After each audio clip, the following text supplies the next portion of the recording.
ইস্তাফিল ইস্তাফিল ভাইয়া কি হইছে ভাইয়া? তোর স্কুলের স্যার আমারে ফোন দিছে। কি কইছে তোরে?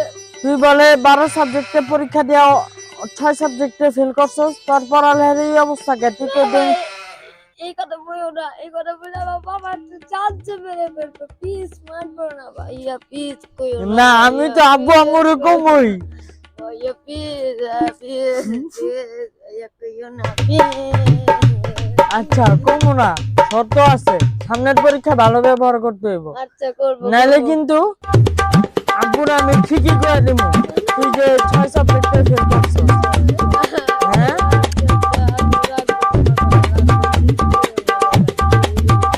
তাহলে স্যারে এখন আমি কি কমু?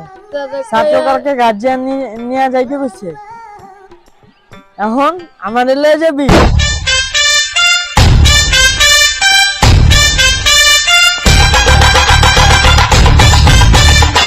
হ্যাঁ, ঠিক মতো পড়াশোনা করবি তো?